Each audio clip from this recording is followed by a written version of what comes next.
APSC Mains 2015ত অহা এটা প্ৰশ্ন, what is a Jio' stationery satellite? প্ৰশ্নটোত কৈছে যে ভূ-স্থিৰ উপগ্ৰহ কি?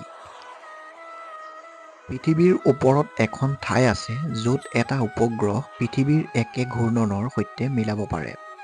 পৃথিৱীৰ উচ্চ কক্ষপথত থকা এই বিশেষ অৱস্থানক জিঅ'ছিংক্ৰনাছ কক্ষপথ বুলি জনা যায়। পৃথিৱীৰ পৃষ্ঠৰ পৰা প্ৰায় ৩৫,৭৮৬ কিলোমিটাৰ উচ্চতাত উপগ্ৰহসমূহ ভূ-স্থিৰ কক্ষপথত আছে। পৃথিৱীৰ কেন্দ্ৰৰ পৰা প্ৰায় ৪২,১৬৪ কিলোমিটাৰ।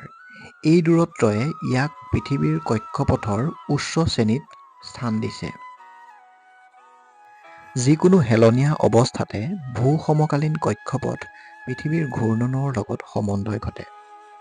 অধিক নিৰ্দিষ্টভাৱে ক'বলৈ গ'লে পৃথিৱীখনক নিজৰ অক্ষত ঘূৰিবলৈ সময় লাগে ২৩ ঘণ্টা ৫৬ মিনিট আৰু ৪.০৯ ছেকেণ্ড, যিটো ভূ-সমকালীন কক্ষপথত থকা উপগ্ৰহৰ সৈতে একে।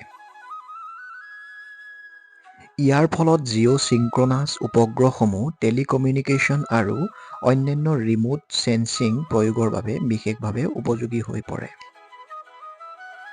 ভূ-স্থিৰ কক্ষপথ জিঅ'ষ্টেচনাৰী অৰ্বিট।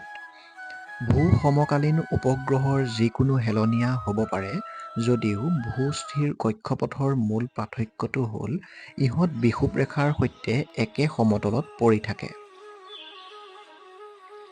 ভূ-স্থিৰ কক্ষপথ ভূ-সমকালীন কক্ষপথৰ সৈতে একে শ্ৰেণীত পৰে, কিন্তু ই বিষুৱৰেখাৰ ওপৰত ৰখাই থোৱা থাকে। এই এটা বিশেষ গুণে ইয়াক ভূ-সমকালীন কক্ষপথৰ পৰা অনন্য কৰি তোলে।